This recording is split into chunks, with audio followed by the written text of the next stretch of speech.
In this film, we will visit the notorious Four Corner States, which are well known for their increasing population and beautiful attractions. These states are Arizona, Colorado, Utah, and New Mexico. But besides that basic summary, let's first visit what these states are according to the facts.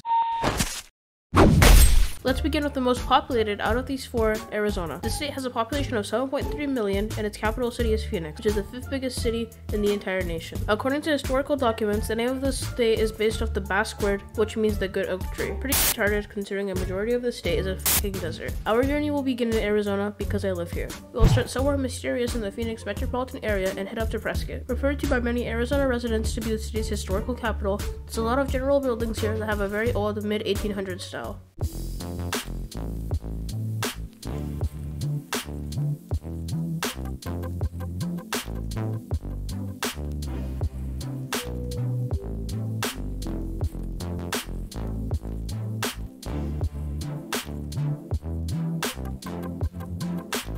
Now let's quickly talk about some of Prescott's early history. Established in 1864, the city was Arizona's main capital before statehood. Until 1889, the territorial capital of this region was actually Prescott. The city's population only really began to seriously grow during both world wars when the demand for copper was high. East of Prescott, we will find the neighboring state of New Mexico. New Mexico has a population of 2.1 million. Out of these four states, they are the least populated. New Mexico's population has been decreasing, with counties like San Juan having an almost 10% decrease. The state in total has a 0.2 population increase. The capital of New Mexico is Santa Fe, which is the 4th biggest city in the entire state. Out of all the states in the nation, a massive chunk of the population here is Hispanic, given the name New Mexico, and the state being extremely close to the border. Our journey will continue by going into Las Cruces, the 2nd biggest city in the state. Surrounded by many mountains, the city is a beauty in its own right. But 52 miles north, you can find the amazing White Sands National Park, which, as the name suggests, features a shit ton of white-colored sand. But why? Well, without getting too into this, the main reason that White Sands is so white is the gypsum substances banging against each other, causing the sand to be white.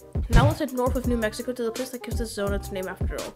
Going through the Navajo Nation and the off-reservation trust land, we can see a lot of beautiful cliffs and mountains. These reservations are technically land owned collaboratively by Arizona and New Mexico, considering it's in their borders, but besides that, they are completely independent and have their own president and laws. The state of Arizona even has a custom license plate for the natives living in this territory. However, weirdly enough, on the Arizona Department of Transportation website, it says that it's available to everyone. Moving along, we have finally reached the Four Corners Monument. The monument is majority controlled by the Navajo, which themselves are the largest reservation in the United States. The Navajo are so big that the reservation is bigger than Albania. We're only about 3,000 square miles short of matching Belgium. Here you can see this monument is 3/4 controlled by the Navajo, while this tiny bit in Colorado is owned by the Ute Mountain Tribe, which are a group of 1,656 Ute people on the southern tip of Colorado. As the name suggests, this monument is split into 4 sections, and because of that, you can practically stand in all 4 states at one time. This is an uncommon border situation, and it can't be found anywhere else in the world. Around this little section, you can see some flags that represent the state that the land is in, as well as the Indian reservation that controls it legally. All of the states but Colorado have a Navajo flag. Colorado, as mentioned before, has a Ute flag. By doing a bit of research on the internet, I found a document from Congress, known as Public Law 106-143, which outlines the House and Congress wanting to make this type of monument, considering it will greatly benefit the Ute and Navajo with tourism. And assuming that this thing is now placed, a deal was met, which is why despite these being 2 completely different tribes and ethnic groups, they were able to manage a deal that will help them generate money from tourism. The monument itself was first created in 1863 when the territory boundaries were designed this way. Arizona began as a part of the New Mexico territory, and a majority of Colorado was a part of the Utah territory. But over time, this separated into what now is these 4 states. The 4 core states also have metal boards with information to learn about the history of this region. There is 1 main board and 4 separate ones for each state. All this is the focal point of this video, and it is really interesting. We must move on, as the entirety of this video can't just be focused on one attraction. There is no way to go from Arizona to Colorado, so we will drive back into New Mexico and then scoot ourselves into Colorado, which has this beautiful welcome sign. Whilst the other 3 states are mainly dry and arid, after just about 20 miles from entering the state, the rest of it just becomes lush forest. Beyond the Ute Mountain territory, the rest of the state is lush and incredible. With a population of 5.8 million, pretty close to Arizona's population, it can be seen that the state is really desirable to live in.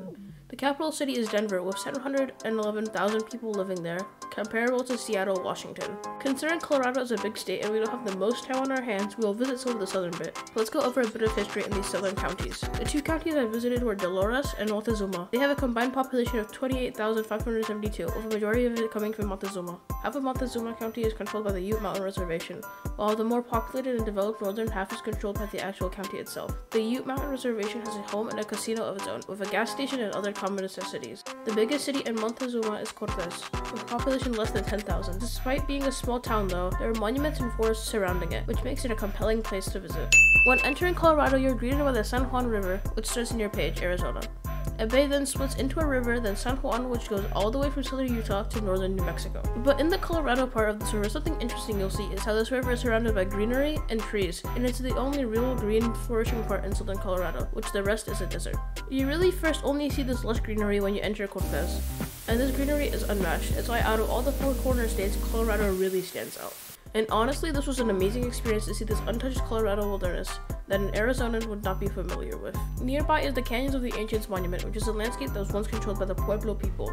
Since then, modern-day Pueblo people are living in the reservations scattered around New Mexico, near the capital. The monument was established in 2000 by the American government, but its actual history dates back all the way to the 13th century. Below the actual remains, there is a museum with a lot of information. Here are a few images that you can gloss over if you're interested. So I went up this entire hill just to see these tiny dumbass rocks made by some American natives or something. I might have wasted my time, but at least there's a museum. Although this video is about the Four Corners states, I did not visit Utah beyond the Four Corners Monument. But to make this fair, I will gloss over their facts and Native American history. With a population of 3.38 million, they are the third most populated and final piece of these states. Their biggest and capital city is Salt Lake. Salt Lake City has 200,000 people, and for about 4 years, the population has not changed much. The city is obviously named after the Greater Salt Lake, which is northeast of the city. Utah's biggest city are all in the northern half. Now to finish this trip, we'll drive back through the Navajo Nation.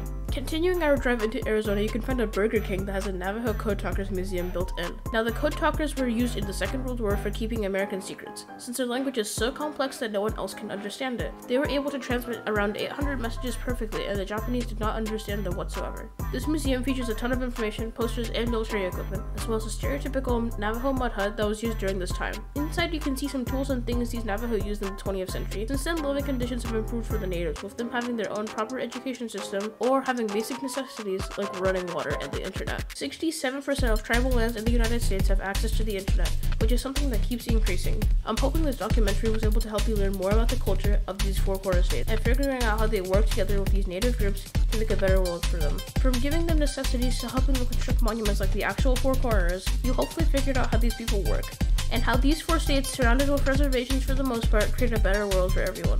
We drove no less than 1,475 miles to get the true answer of what makes the Four Corner states themselves. And to answer that, I think it's best for the comments to decide.